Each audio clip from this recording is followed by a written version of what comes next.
Hello everyone, I'm Jonathan Pogras with Pogras Pressure Washing. In this video I'm going to show you how we clean this garage that is overly infested with spider webs and bug nests. As you can see, the spider webs that have collected on the siding also collect dirt. This is a very time consuming process because it does require a lot of pressure, a lot of bleach. We try to use as little pressure as possible to protect the siding. So I hope you enjoy and hope you can learn something from this video if you do pressure washing yourself, and for sure enjoy the satisfying results.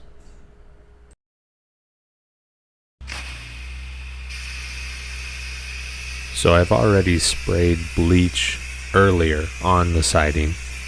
This round of bleach that you see me spraying is the second round. I'm simply doing this to further loosen the bugs and web nests.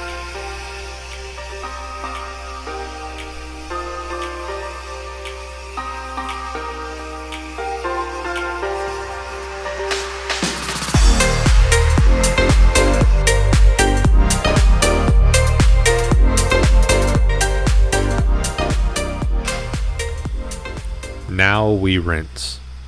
In situations like these, pressure is needed, but water volume is what gets the webs and the bugs off. Remember that water erosion is the most powerful erosive force on Earth. So we try to put that flow on the siding to get all the bugs off. The bleach has helped loosen it, and then this flow of water is going to start pulling all the stuff away.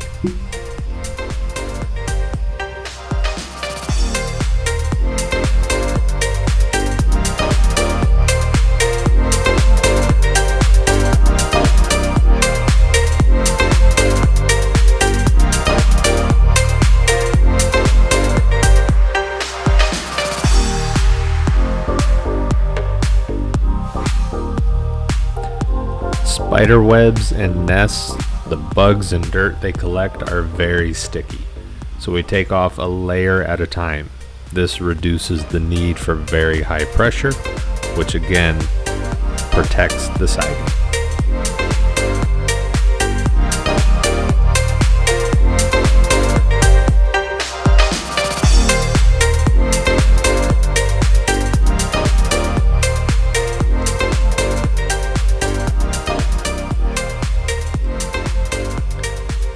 These vents you see on the side of your homes, they're called gable end vents.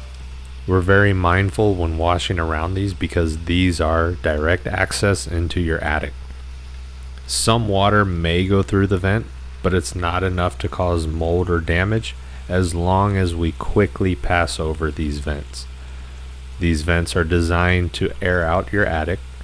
The heat generated by the sun in the attic will evaporate that water, and as well as the airflow that these vents are designed to create will evaporate that water quickly enough to where it does not cause any damage as long as we quickly pass over the vents.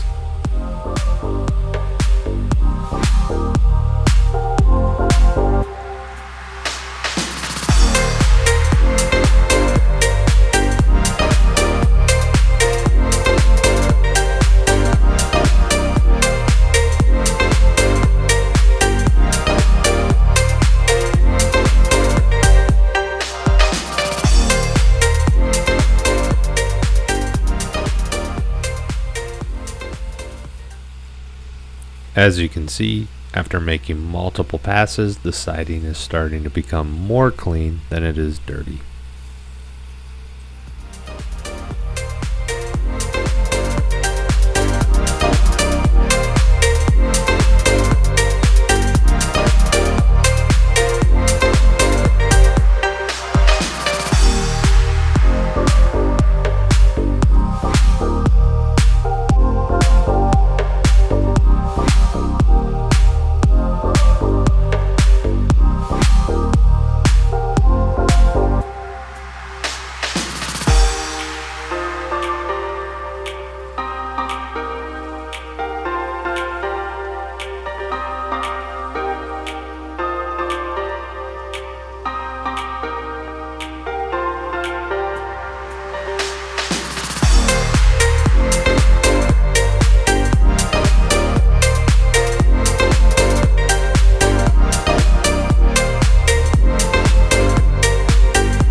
but it's still not perfect, we will rinse again and we'll use bleach where it's needed. And we do this so that we can provide a soft wash method to prevent damage to the siding. And now the end result, you see how dirty it was compared to how clean it can be, how clean it is. Some of the things I do want to mention is if you look very closely at the corners of the eaves or where the soffits meet, you see that there's still some dark spots. We generally try to get any dirt off. We try to make it as perfect as possible. In this situation, the siding was so dirty, it did not matter how much we cleaned it. In order to get those dark spots off, we would have then caused damage to the siding. So that is a permanent stain that's going to be there. Maybe in time the sun will degrade it and take it away. But for now, this is the best that can be done to ensure the longevity of the material as well. If you made it this far, thank you. Please like and subscribe to support our small business.